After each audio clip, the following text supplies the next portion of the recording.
First checking in with the posture. Bringing some energy to the spine. Allow it to be upright. Without being stiff or rigid.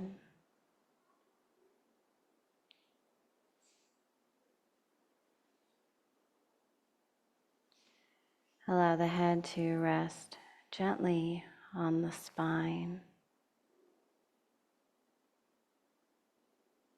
Sometimes tucking the chin down a bit can create a nice long line from the pelvis to the crown of the head.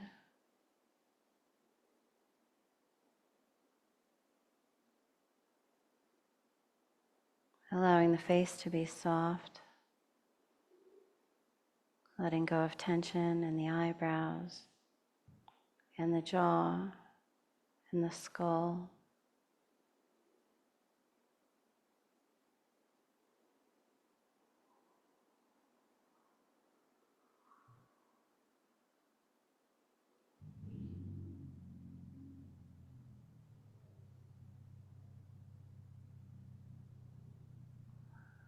Letting the arms dangle gently from the shoulders,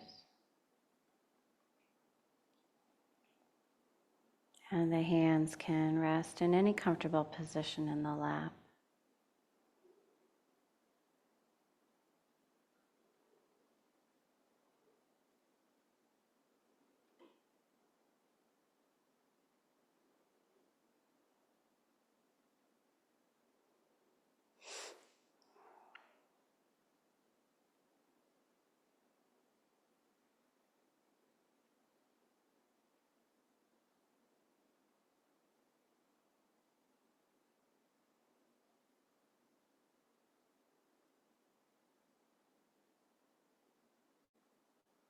Just letting the foundation of the posture be solid, wide.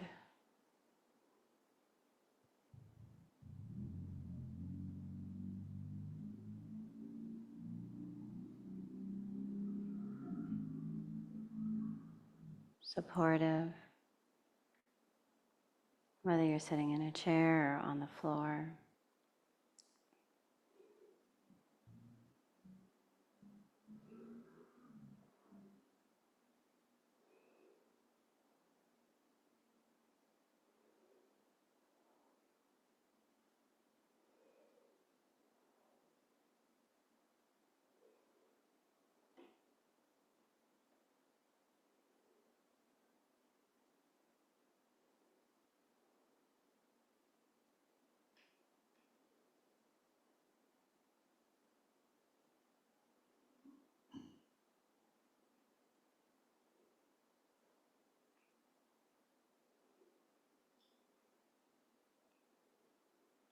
Allowing the mind to be where the body is.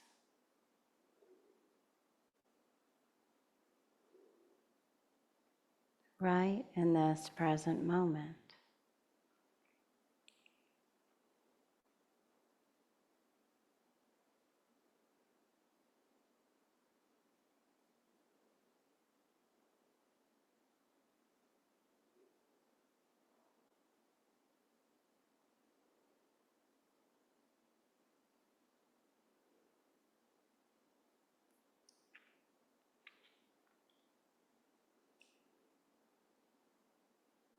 And encouraging the mind to remain balanced in the same way we're encouraging the body to remain balanced. This meeting of energy and awakeness, alertness, with a sense of openness and relaxation, receptivity.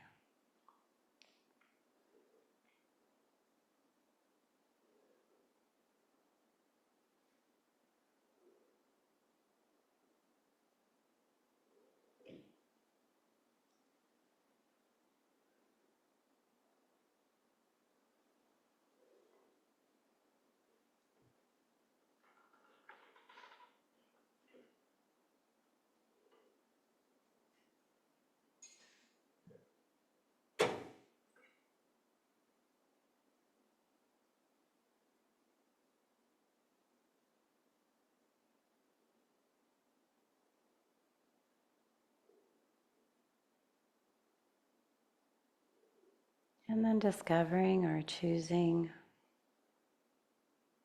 our object of meditation, where we want to bring the attention back to over and over for the next 30 minutes.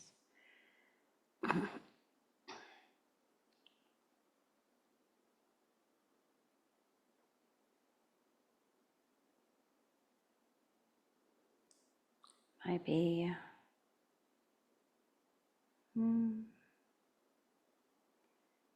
back to a sensation in the body, like a movement of the heart,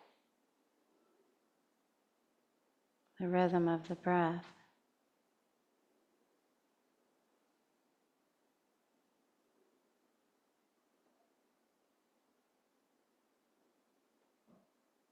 Even a word, a mantra, like patience.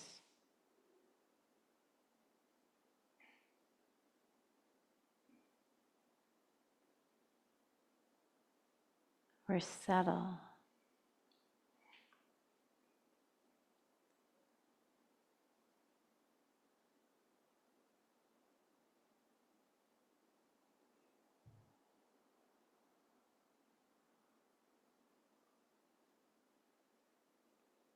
And as we move into silent meditation, we can just make a determination to come to that object of meditation.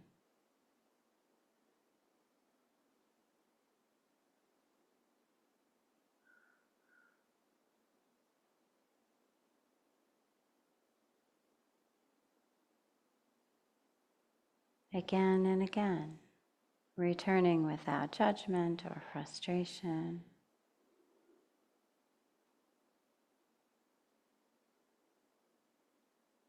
And recognizing that this is building the muscle of attention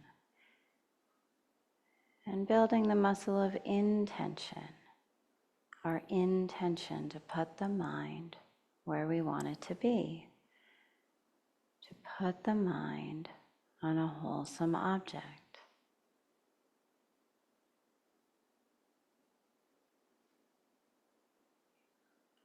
This is the very beginning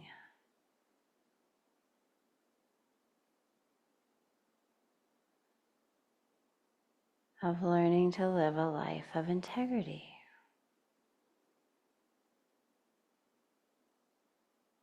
We put the mind where we want it to be,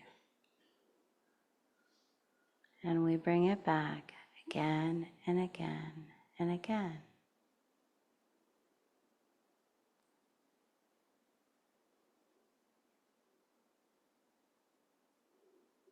Letting our determination and diligence energize us, and letting the rhythm of the breath, the rhythm of the body be calming.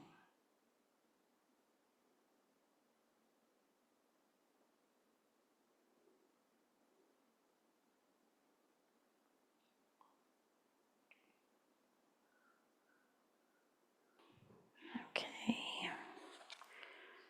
Well, I'll start with a short reading from Ajahn Chah, who is the head of our lineage, a monk in Thailand who has since passed.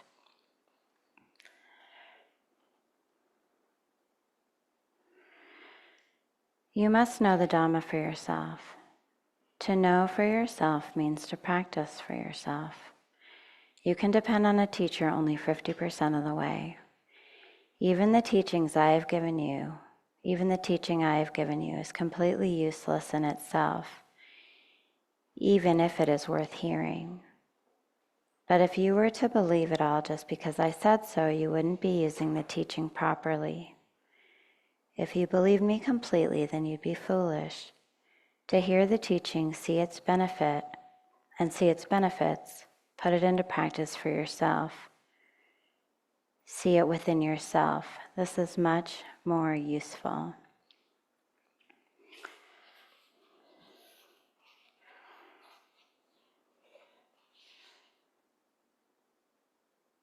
Sometimes when doing a walking meditation, a soft rain would start to fall and I'd want to quit and go inside. But then I'd think of the times that I used to work in the rice paddies. My pants would be wet from the day before, but I'd have to get up before dawn and put them on again. Then I'd have to go down below the house to get the buffalo out of its pen. I was so muddy in there. I'd grab its rope and it would be covered in buffalo dung. Then the buffalo's tail would swish around and spatter me with dung on top of that. My feet would be sore with athlete's foot, and I'd walk along thinking, why is life so miserable? And now here I was wanting to stop my walking meditation. What was a little bit of rain to me?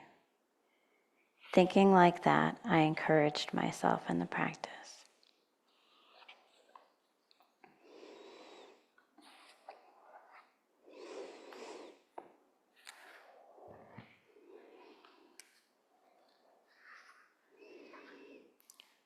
I thought I would go ahead today and talk a little bit about some of the ritual that we do here at Portland Friends of the Dhamma. You might have never been here before, never experienced it, or you might have been coming for a long time and still don't know what the heck's going on up here, or why we do it. Either way, it's kind of fun for me to kind of talk through it once in a while. It's a good reminder of what we're doing and why we're doing it.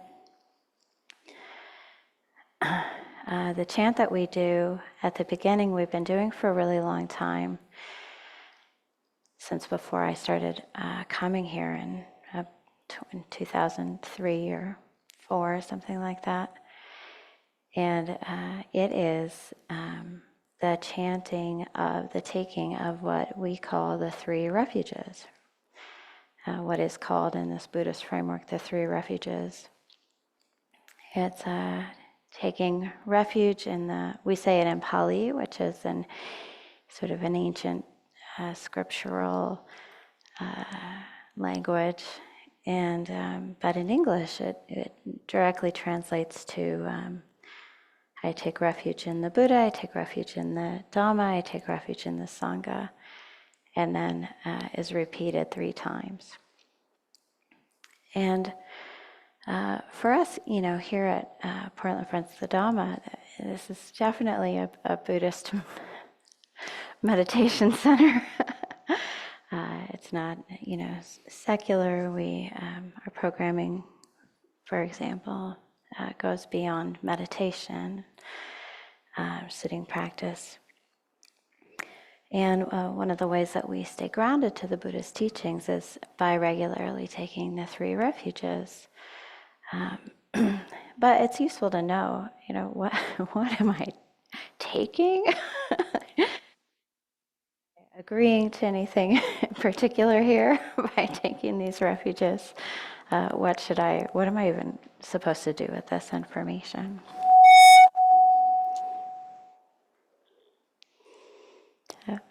Should we try again? Okay. So taking refuge means finding a place that is free from greed, hatred, and delusion. That's free from sort of entanglement with worldly conditions. That's free from I like it, I don't like it, I want it, I don't want it, it's pretty, it's not pretty, it's delicious, it's not delicious. A refuge is a place that we can call home, that's really welcoming and protective for us. And a refuge in the Buddha is taking on the qualities of the Buddha as a place of refuge and inspiration. And so, we're not talking about a statue, or we're not talking about necessarily the original Buddha, the person who was considered to be the Buddha. we're talking about these kind of qualities, these characteristics that are developable by following this path. And the Buddha, essentially, Buddha means to be awake, to be aware, to be alert to the way things are, without grabbing at those things, without pushing them away. To be with our conditions just as they are, without becoming entangled or embroiled in a struggle with them, to see clearly. So, when I'm saying I take refuge in the Buddha, I'm saying I take refuge in the potential to be awake, to have clear seeing, to be alert and engaged with things just as they are. The Buddha's characteristics were also that he had developed a depth of wisdom about people and conditions and the way that suffering and happiness really work. So, taking refuge in the potential for a deep wisdom about the way things are, taking refuge in the potential for a deep integrity, living life in line with my values, which have been largely informed by this practice and this particular framework. So wisdom and integrity, taking refuge in the potential for building. The term is used in the chanting that we do sometimes, an ocean like compassion.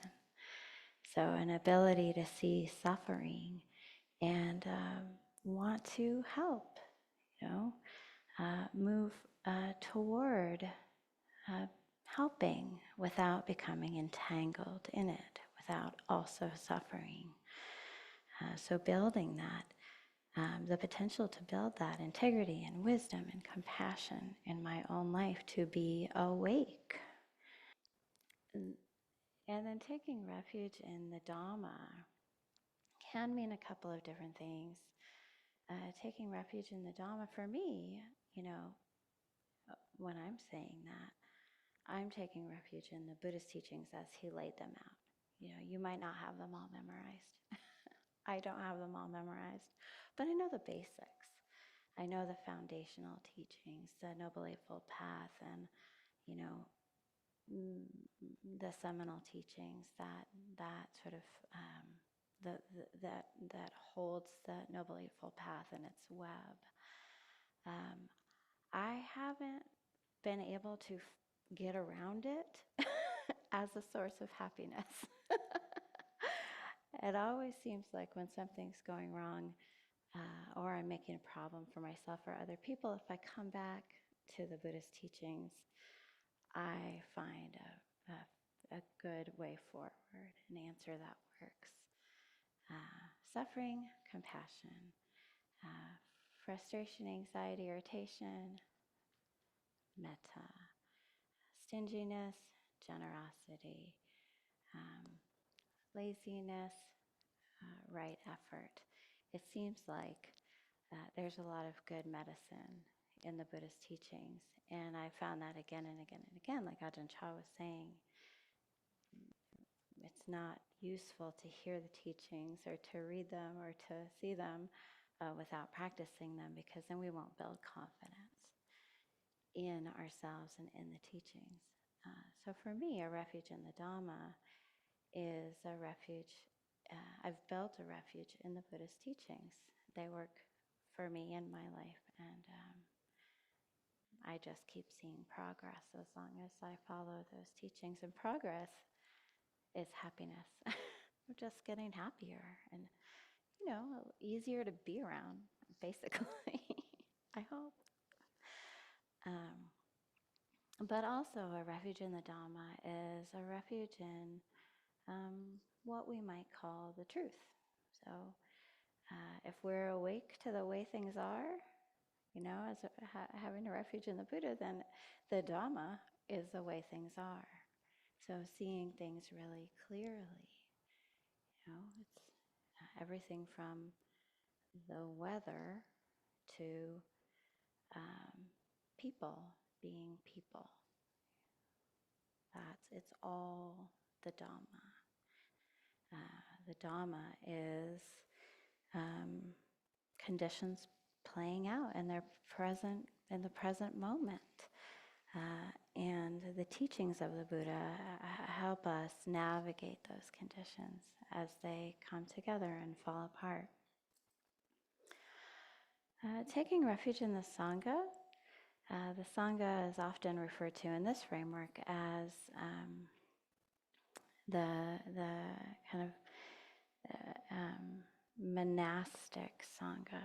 So in this tradition, here at Portland Friends of the Dhamma, this is a lay center, obviously. We're just people doing people things with families and kids and jobs and all the things. But we look to the monastic Sangha for spiritual guidance, for affiliation, for a model, an example of how to live, how to be, how to approach things. And they make just fabulous guest speakers. So we have monks and nuns coming here on a regular basis to Portland Friends of the Dhamma. And so taking a refuge in the monastic sanghas is not taking refuge in the people. They're still people. People go sideways all the time. But it's this way of looking to wise people for guidance, for friendship. The Buddha said over and over and over that progress on the path, a big part of making progress on the path to happiness is spending time with wise people. So, in our framework, in our tradition, we look to the monastic Sangha. But also, look around. I mean, you guys, it is a beautiful day out there. And what are we doing? We're sitting in a room with our eyes closed, a bunch of strangers, randoms, because we see the wisdom in settling the heart, settling the mind, spending time with people who are engaged in building goodness, So we can take refuge here as well. Not in me, I'm fallible. Not in you, you're fallible. No offense, not not in any one person, not in any one group, but rather in the community of people who are gathering in the interest of goodness. That's what we're doing here. It's kind of cool when you think about it like that. I mean, nobody in this room has yet this morning, killed anyone or anything, or as far as I know, stolen anything. As far as I know, lied to anybody, as far as I know, cheated on their spouses or partners, as far as I know, how to, engaged in taking intoxicants or intentionally dulling the mind. As far as I know, we're doing great. And that is something to really revel in. Taking refuge in the Sangha is an important part of the path. And when, I'm bowing, for example, that's what I'm doing up here. I'm taking each bow as a refuge. So refuge in the Buddha, refuge in the Dhamma, refuge in the Sangha. And it's a way for me, even though I have this role, I have this outfit, I have this elevated stage thing, doing those 3 bows is a shortcut to getting me out of the way. I'm taking refuge in being awake to the way things are, to the truth of my experience. and to the beauty of gathered Sangha. And it really, for me, it's really grounding. And then just finally, we do have this altar. And again, it's kind of all these symbols keep circling back, don't they? So flowers symbolize integrity, that sort of purity, that way of being in the world that is safe for others, that does not harm other people. That's what the flowers symbolize. And the candles symbolize a light of wisdom, And wisdom I tend to describe as the ability to respond appropriately in any condition. Got a few lifetimes to go. Oh, what would that feel like? To know what to do all the time and do it, and have it be really beautiful and kind and compassionate. So developing that light of wisdom, clarity. And then the incense is symbolic of I don't like this term necessarily, but the one-pointedness, I'll use it for a second though, of concentration. So it's a nod to that meditation practice. It's a nod to getting really quiet and bright.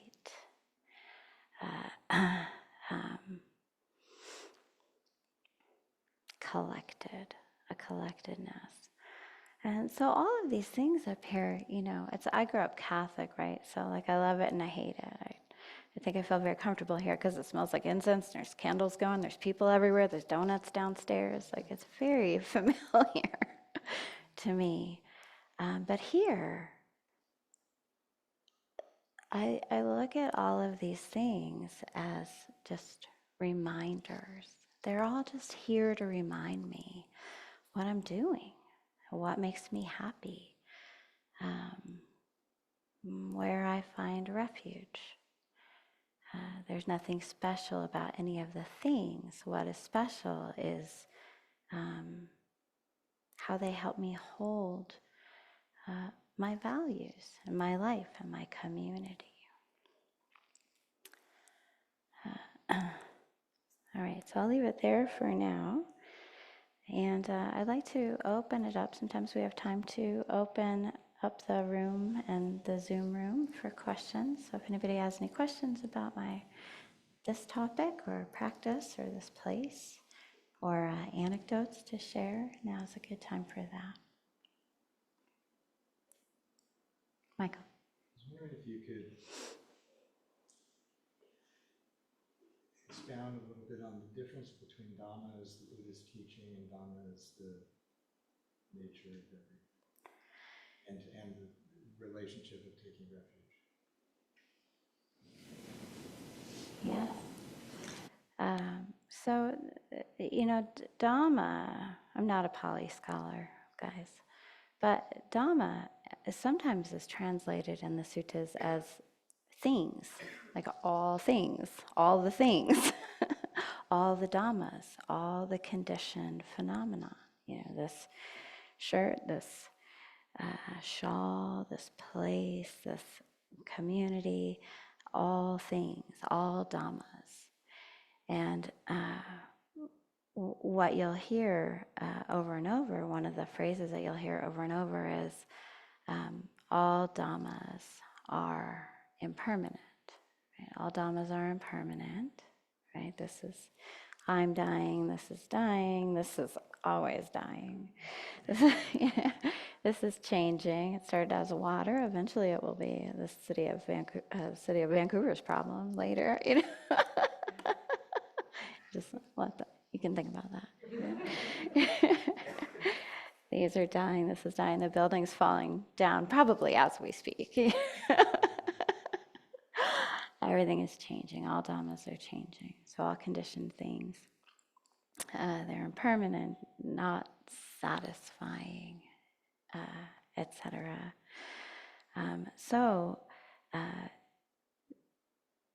we can start to look around at all the things and their conditions and see the truth of the way things are, that everything is inherently changing. It's not going to like satisfy us ultimately, and that the lesson in that is to let go and let go and let go and let go. Cannot hold on to any of these dhammas, And so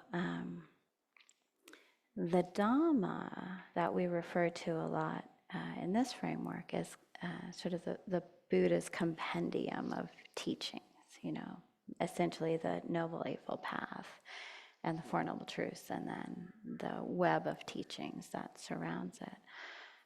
But when we're looking around us, when we start to look through this lens, we see that everything has the same characteristics, that they're born, they're living a life, they die, they're not inherently satisfactory, and this is the hard one, that they don't belong to me or any one thing, And so when we start to see everything as dhammas, then we really start to dig in to the way things are.